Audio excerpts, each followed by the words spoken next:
So as before, we're at CLCM in Edinburgh, and today we are here to get the wheels changed on the Model X. So what we're going to do, we're going to change all four wheels and all four tyres, and hopefully that will, shall we say, change the look of the car completely. So currently this is what we have in the car. Four black stock wheels. I believe these ones have already been painted. They didn't come like this. I think they came as silver, but I'm not entirely sure. So what we're going to do, we're going to change all four wheels, and here are the wheels in the back. Oops. Let's get this out of the way. So these are the wheels in question. Same size, 20-inch. All round. We're not going for the 22s, mainly because we're trying to preserve the ride quality of the car, and I think 22s are slightly rougher ride, but we'll see how it works out. But also what we're putting on are these spacers. So we're putting on 10mm spacers in the front and 21s in the back, because on the stock car, on the 20-inch wheels, they come with two 7.5s in the rear and two 6.5s on the front, and they do, I think it would look better if they're more in line with the wheel arch. Now if you buy the performance version of this car, they do come with two 7.5s in the rear and two 8.5s in the rear and two 7.5s in the front. So we're not going to be far away from what Tesla already provide for their performance version. So first things first, let's get these wheels out and into the garage. So that's all the wheels in place and the spacers to go along with them. So as you know, that the rear wheels are slightly wider and the front wheels are obviously slightly narrower.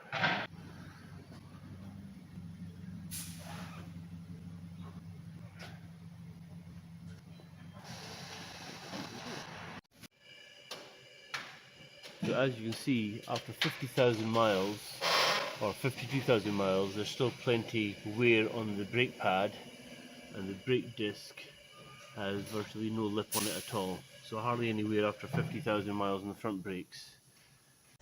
So putting on four wheels and four new tyres is a lot harder than it seems, evidently, because what's happened is that we can't seem to get off the tyre pressure monitors off the current wheels. Because when they're trying to do that, they may snap off. So as a result, I have purchased four new ones from Tesla. So I popped down to the service centre, which is not far from here thankfully, and purchased four new ones just in case we need them. Anything that we don't need we'll hopefully try and send back. But each tyre pressure sensor costs £75. So for a set of four, that's £300 for four tyre pressure sensor monitors. That's in addition to the cost of the wheels and in addition to the cost of the tyres. So at the end of the video, I'll go through the total cost of this this change. So let's get on with getting the car on the rack again and changing the wheels. So second time lucky, hopefully we'll strike gold this time and be out of here in an hour or so. Right, we're in the air for the second time now. Time to take off the wheels and hopefully we can recover some of the parking sensors, but if not, then that's life, unfortunately. But we'll see what happens.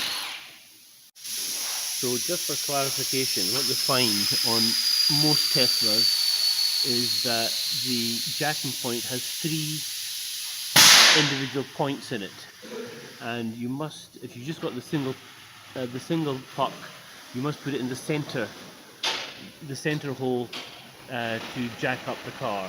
You do get some jacking points, jacking pucks with the 3 points that fill up the whole gap there. I'll show you one of those in a minute on the screen. But this one, we just have the one that has the single point of contact.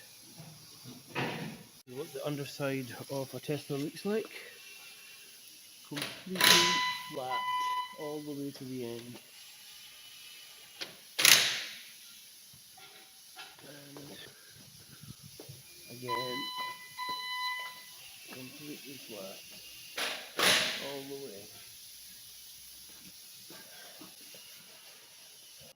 So, if you've never seen what a pressure monitoring valve looks like, this is one that's going to go into our Tesla.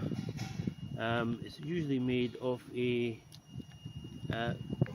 steel, usually a steel valve, not always, but usually a steel valve, opposed to a rubber one which is a non-sensor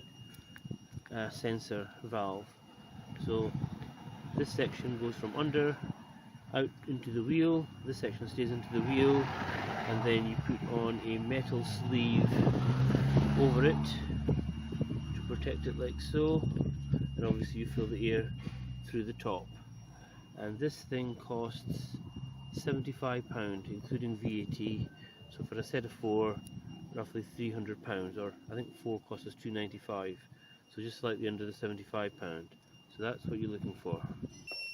So these are the spacers that we're going to put on the front wheel, 10mm, and what these do, these just slot on